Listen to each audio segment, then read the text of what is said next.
이건희 삼성전자 회장이 쓰러진 지 6년여 만에 향년 78세로 별세했습니다. 각계의 애도가 잇따르는 가운데 그룹 지배구조에 어떤 영향을 미칠지 주목됩니다. 이건희 회장의 리더십과 경영 철학이 오늘날의 삼성을 일궈냈지만 경영권 불법 승계 의혹과 정경 유착 등 그림자도 남겼습니다. 이건희 회장의 공과 과 짚어봅니다. 코로나19 신규 확진자 수가 이틀째 두 자릿수를 유지했습니다. 수도권 요양시설을 중심으로 집단 감염이 지속되는 가운데 정부는 유행 우려 지역에 대해 거리 두기를 강화하기로 했습니다. 충남 천안의 야생조류 분변에서 고병원성 조류 인플루엔자가 검출됐습니다. 고병원성 AI가 야생조류에서 확인된 건 2년 8개월 만인데 당국은 가금류 280여만 마리에 대해 이동을 제한했습니다.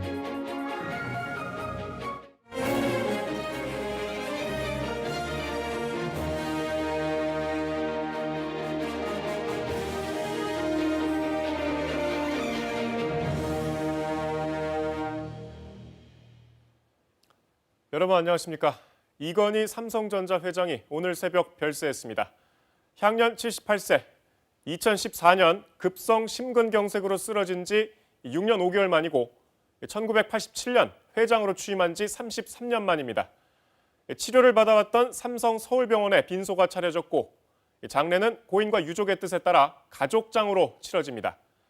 문재인 대통령은 이 회장을 한국 재계의 상징이라 평가하며 애도와 위로의 뜻을 전했습니다. 첫 소식 이지윤 기자입니다. 6년 넘게 투병 생활을 이어온 이건희 삼성전자 회장. 끝내 병상에서 일어나지 못하고 오늘 새벽 눈을 감았습니다. 향년 78세, 회장으로 삼성을 이끌어온 지 33년 만입니다. 삼성전자는 임직원에게 공지문을 보내 이 회장이 이재용 삼성전자 부회장 등 가족들이 지켜보는 가운데 영면했다고 밝혔습니다. 2014년 5월 급성 심근경색으로 자택에서 쓰러진 뒤 중환자실에 입원한 이 회장. 이후 자가호흡을 하며 재활치료를 받아온 것으로 알려졌습니다. 1942년 이병철 삼성 창업주의 세 아들 중 막내로 태어나 87년 이병철 회장이 타계한 뒤 삼성그룹 회장 자리에 올랐습니다.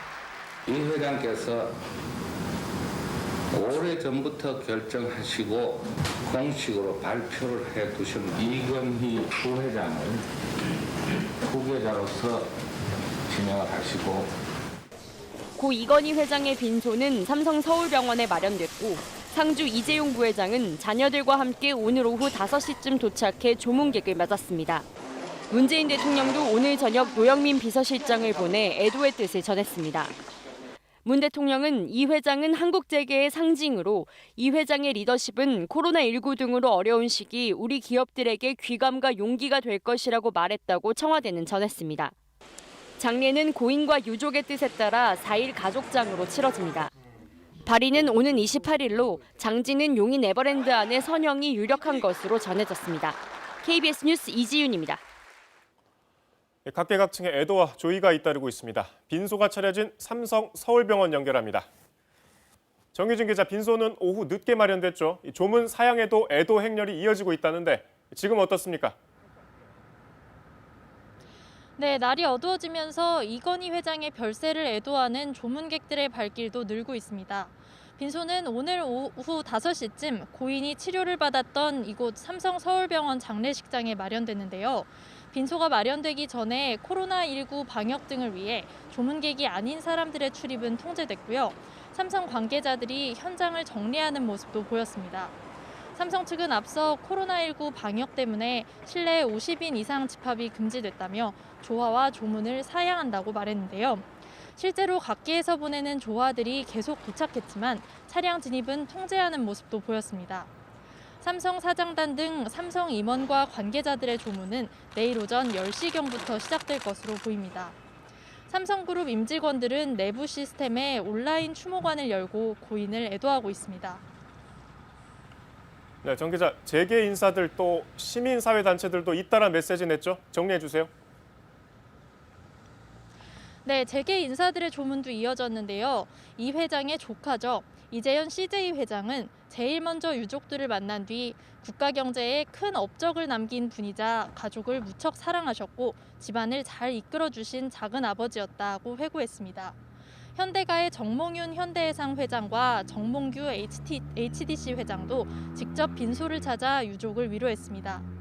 이 회장 별세 소식이 전해진 뒤 한국경영자총협회는 산업 발전을 견인했던 재계에 큰 별이 졌다며 깊은 애도를 표했습니다.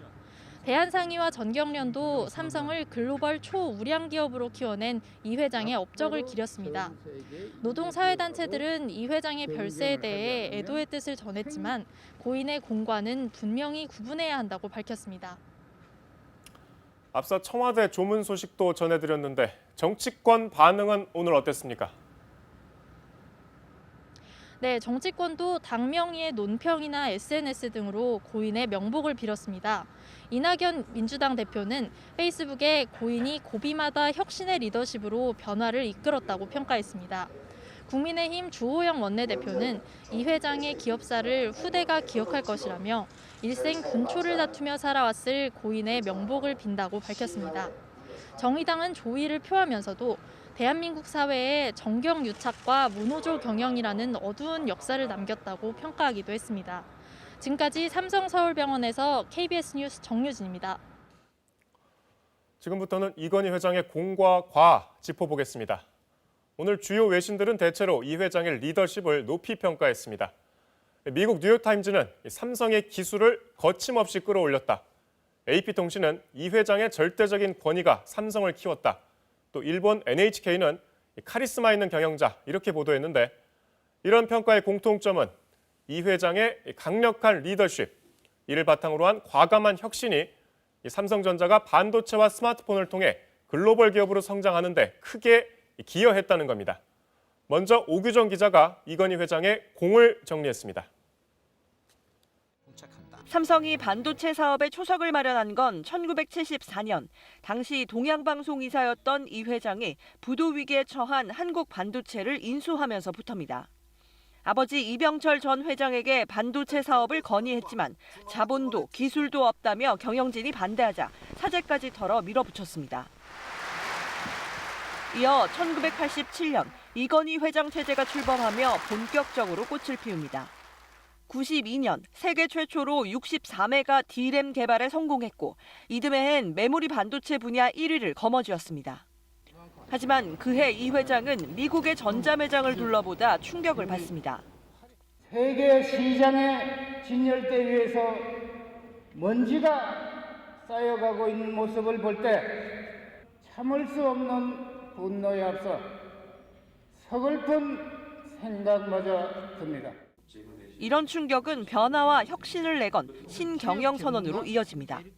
바꾸려면 철저히 바꿔. 극단적으로 얘기해. 농담이 아니야. 마누라 자식 빼는 건 다 바꿔봐. 그리고 이듬해인 94년 삼성전자는 휴대전화 사업에 진출합니다. 하지만 불량률이 12%까지 치솟자 15만 대, 당시 500억 원어치를 수거해 직원들 앞에서 불태웠습니다. 이런 충격요법을 거쳐 그해 말 국내 시장에서 세계 1위 모토로라를 제쳤습니다. 취임 당시 10조 원이던 삼성전자 매출액은 230조 4천억 원으로 뛰었고 국내 재계 3위에서 전 세계 5위의 브랜드로 급성장했습니다. 그러나 닛산과 기술 제휴로 시작한 삼성자동차가 IMF 외환 위기를 버티지 못하고 법정 관리에 들어가는 등 고비도 적지 않았습니다. KBS 뉴스 오규정입니다. 네, 고 이건희 회장의 공이 아무리 크다 해도 과를 숨길 수는 없겠죠. 삼성그룹과 검찰의 치열한 법정 공방이 예상되는 경영권 불법 승계 의혹, 사실상 이건희 회장 때부터 시작됐습니다. 여기에 뿌리 깊은 정경유착과 무노조 경영 원칙까지 이건희 회장의 그림자를 이재희 기자가 돌아봤습니다. 2007년 김용철 변호사의 삼성 비자금 폭로로 시작된 특검 수사.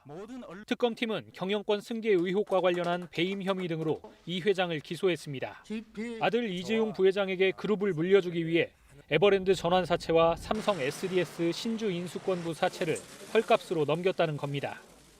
회장 비서실의 조직적인 개입에 의하여 이재용 남녀의 사채 인수 절차가 진행되었고 수사 중 4조 5천억 원대의 차명 재산까지 드러나 회장직 퇴진으로 이어졌습니다.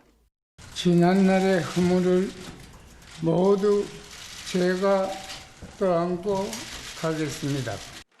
이후 에버랜드 전환 사채건은 논란 속 무죄가 확정됐고 이 회장은 조세 포탈 혐의 등에 대해서만 징역 3년, 집행유예 5년을 선고받았습니다. 하지만 그때부터 에버랜드, 제일모직, 삼성물산으로 이어진 경영권 불법 승계 의혹에서 이재용 부회장은 벗어나지 못하고 있습니다. 여기에 박근혜 전 대통령에게 승계 관련 청탁과 함께 뇌물을 건넨 혐의까지 아직도 2개의 재판이 진행 중입니다. 삼성 사법 리스크의 뿌리에 이건희 회장이 있는 셈입니다. 이 회장은 이에 앞서 1995년 노태우 전 대통령에게 불법 정치 자금을 제공해 징역 2년, 집행유예 3년을 선고받기도 했습니다. 2005년엔 삼성이 검찰과 정치인 등에게 이른바 떡값을 줬다는 내용의 삼성 X파일 사건 때문에 홍역을 치르기도 했습니다. 이 같은 정경유착과 최근 잇따라 법의 심판을 받고 있는 무노조 경영 원칙은 오랜 시간 우리 사회에 어두운 그림자를 드리운 이건희 삼성의 부정적 이면이었습니다.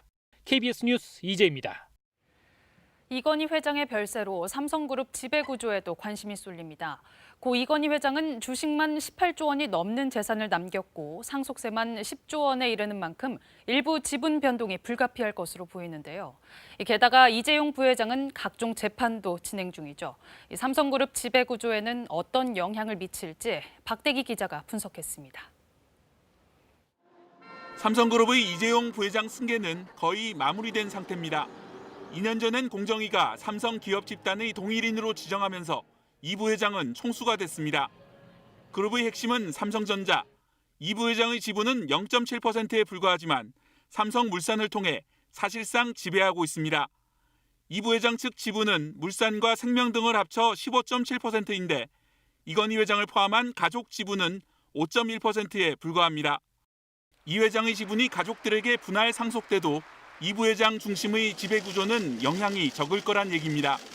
다만 상속세가 부담입니다.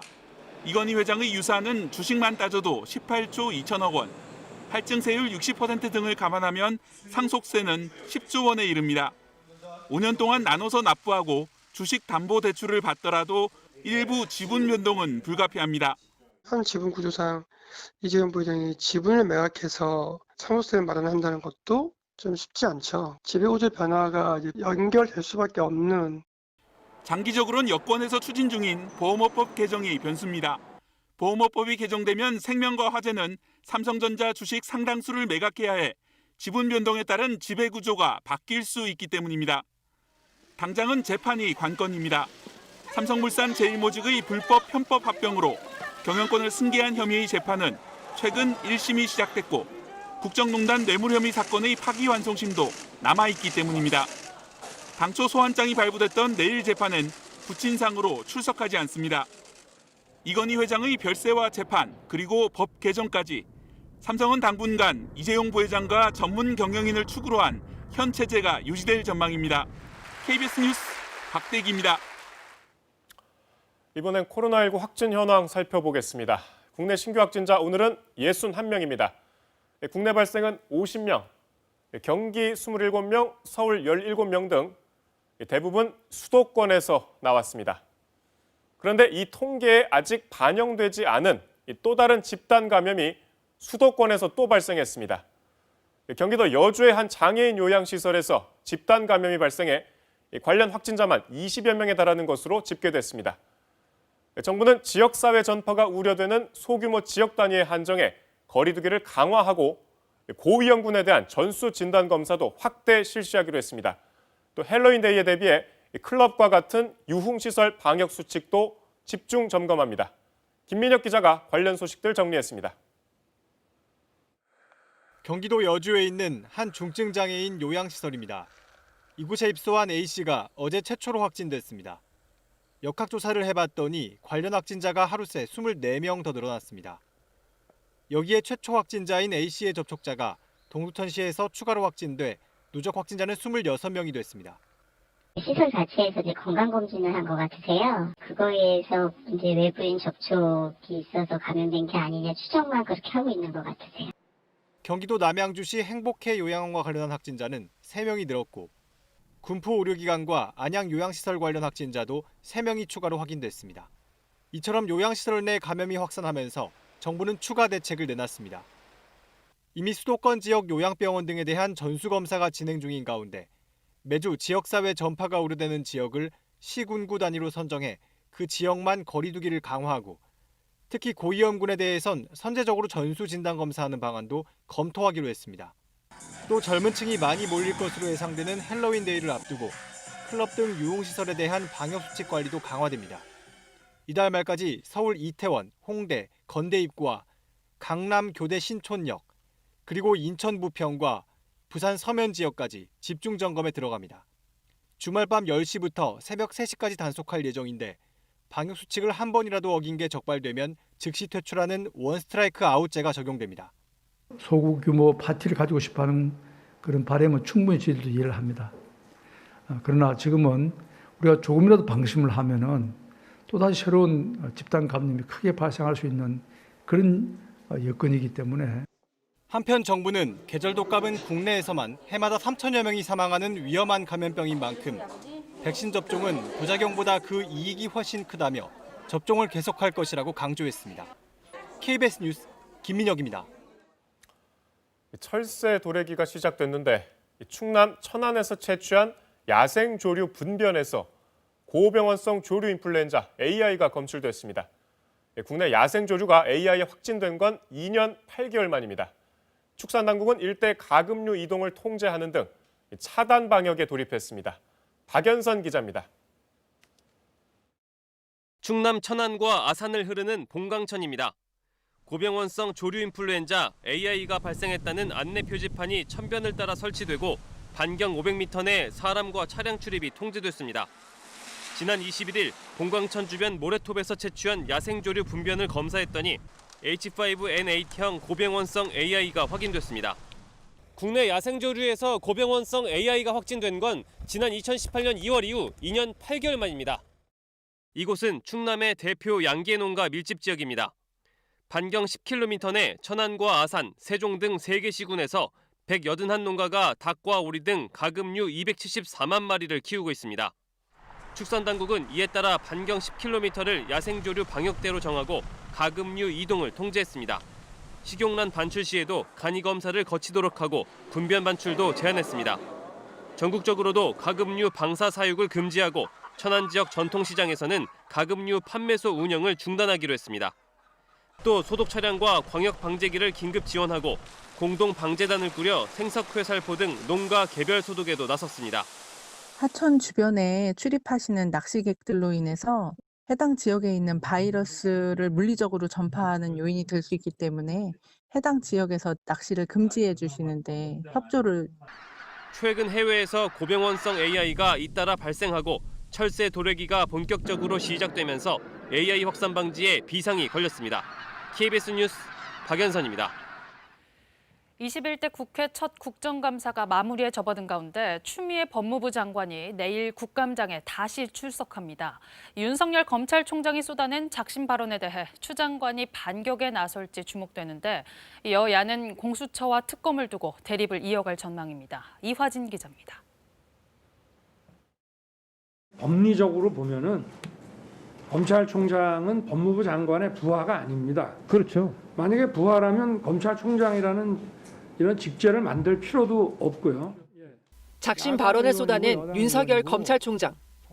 추 장관은 곧바로 검찰총장은 법무부 장관의 지휘 감독을 받는 공무원이라고 반박했습니다. 추미애 장관이 내일 국정감사장에 다시 출석합니다. 수사 지휘권 발동과 감찰 지시, 이목을 끌었던 윤 총장의 퇴임 후 봉사 발언 등에 질문이 집중될 것으로 보입니다. 추 장관의 입을 통해 윤 총장을 반격하겠다는 민주당에 맞서 국민의힘은 추 장관 사퇴를 주장할 가능성이 있습니다. 내일은 또 민주당이 국민의힘에 통보한 공수처장 추천위원 선임 시한입니다. 국감 후 입법의 시간을 주장해온 민주당은 라임, 옵티머스 사태로 공수처 필요성이 더 커졌다며 공수처법 개정 등도 예고해 놓은 상태입니다. 기다릴 만큼 기다려 왔습니다. 끝내 협조를 거부한다면 민주당은 곧바로 공수처법 개정안 심사에. 국민의힘은 특검을 거듭 주장할 것으로 보입니다. 국민의힘은 금융사기를 넘어 정관계 로비 전반으로 수사를 확대하자는 입장입니다. 조속한 시일 내에 특검으로서 밝혀야만 국민이 승복하고 제대로 된 수사가 될 수 있다고. 국민의힘은 내정한 공수처장 추천위원 발표는 민주당의 입장을 보고 저울질할 것으로 보입니다. KBS 뉴스 이화진입니다. 사무실 근처에 있는 우체국이나 마트에 가면서 출장으로 결제를 올리고 출장비까지 받아도 문제가 없는 걸까요?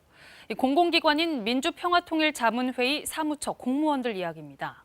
지난 5년간 납득하기 힘든 출장이 3,400회가 넘었고 여기에 지급된 출장비 3,700만 원이 넘었습니다. 개연우 기자입니다. 서울 도심에 있는 민주평통사무처 공무원들의 관내 출장비 내역입니다. 눈에 띄는 출장지는 인근 우체국과 은행입니다. 다과를 사기 위해 근처 마트를 가도 우편물을 붙인다며 우체국에 가도 출장비를 받았습니다. 모두 사무실에서 반경 1km 정도 안에 위치한 곳입니다. 네, 직접 민주평통사무처에서 출발해 우체국까지 걸어가 보겠습니다.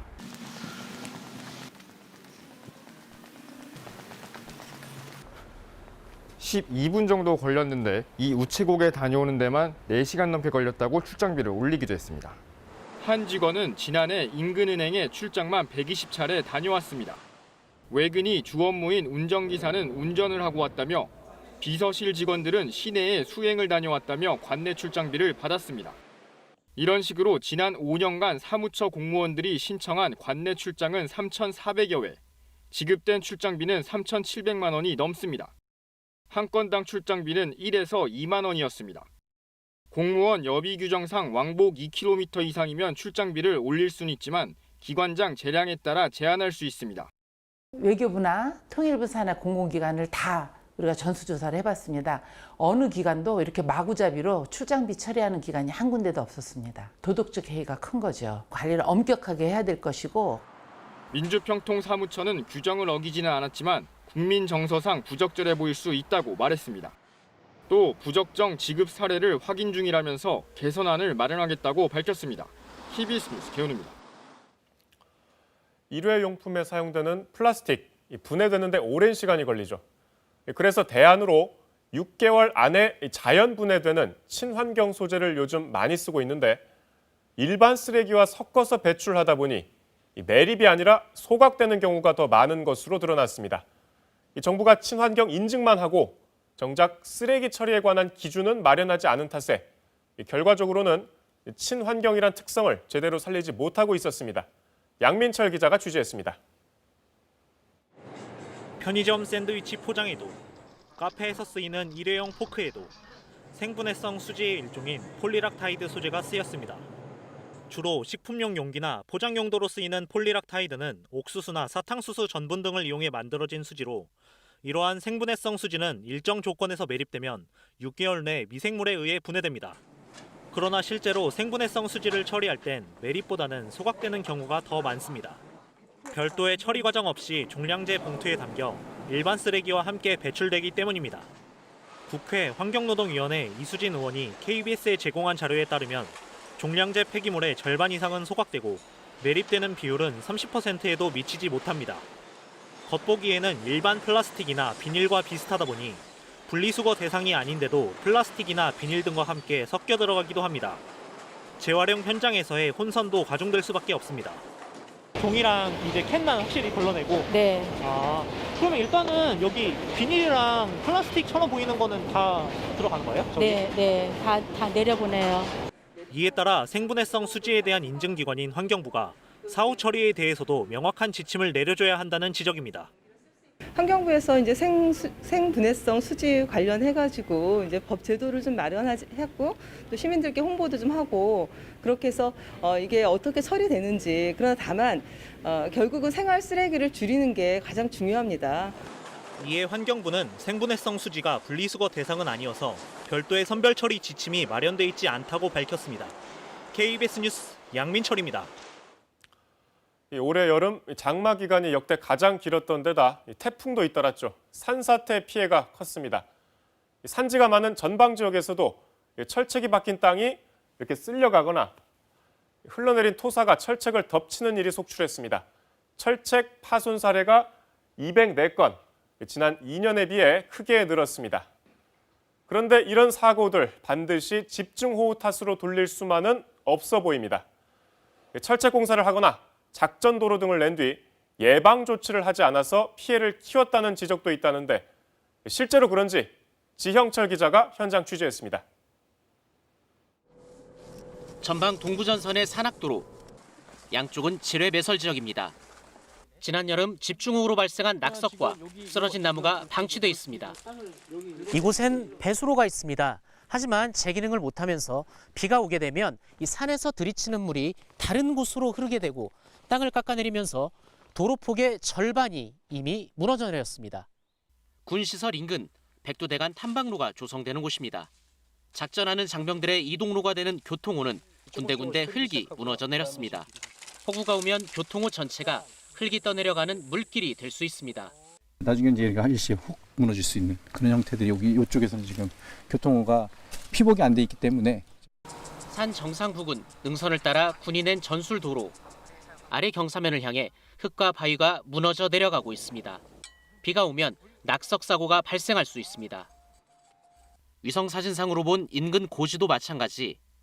초소 공사를 위해 군이 진입로를 냈는데 흙과 돌이 흘러내린 흔적이 곳곳에서 보입니다. 한 번에 무너지면 계곡을 타고 내려가게 되는데 아래는 40명 정도가 생활하는 군 막사가 있습니다. 바로 옆 고지에 또 다른 막사. 공사하며 흙과 바위를 쌓아놨습니다. 무너져 내리면 경사면 아래 철책으로 향하게 됩니다. 장병들이 수시로 순찰을 하는 곳입니다.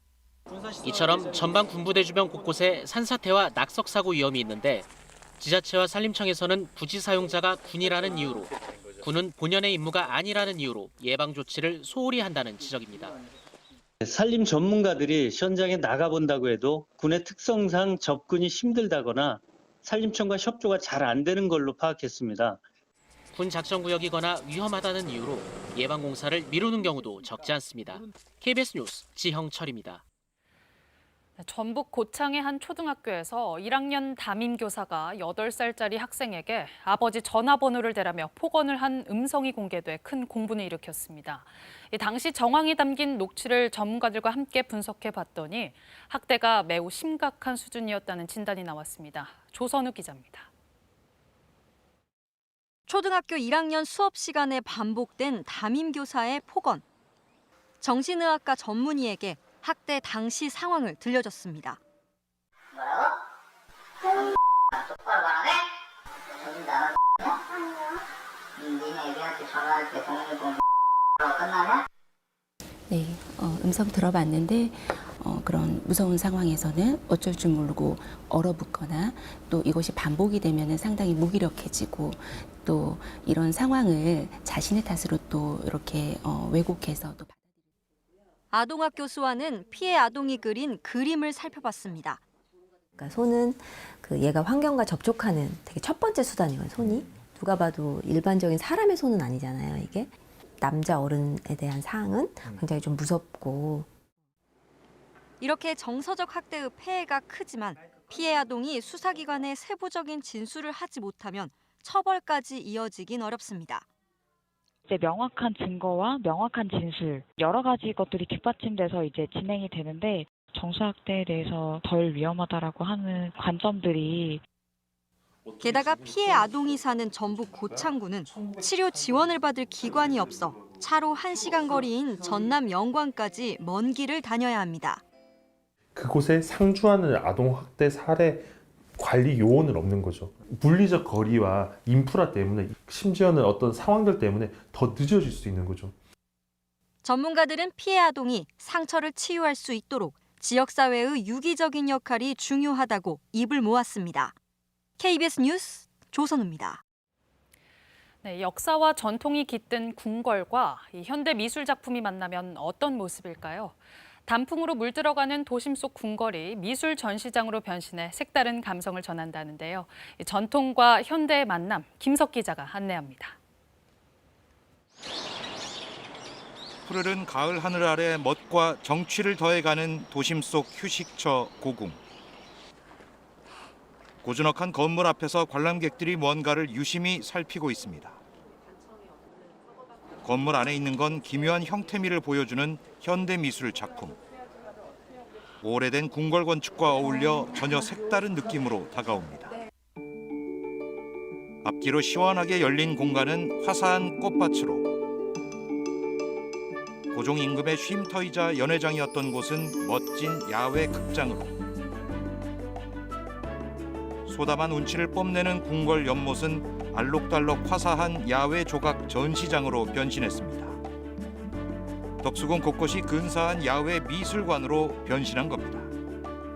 이 방에는 박정혜 작가와 강석영 작가를 같이 배치했는데요. 두 분이 함께 조화롭게 이 방 안에 있는 모습을 한번 연출해 봤습니다. 박수근, 김환기 등 근현대 미술의 거장은 물론 한국과 아시아 현대미술 작가들이 출품한 회화, 조각, 영상, 설치 작품 50여 점이 궁궐 곳곳에서 관람객을 맞습니다. 궁궐 건물 내부까지 전시 공간으로 개방됐습니다. 보통 전시보다는 좀 더 그림의 깊이가 좀 느껴지는 것 같아요. 되게 마치 누구네 집을 구경하는 듯한 느낌이 들면서 약간 이게 집에 걸려 있는 것 같다라는 생각이 좀 들더라고요. 오래된 궁궐의 아름다움과 신선한 현대 미술이 어울려 뜻밖의 휴식과 치유의 시간을 선사합니다. KBS 뉴스 김석입니다.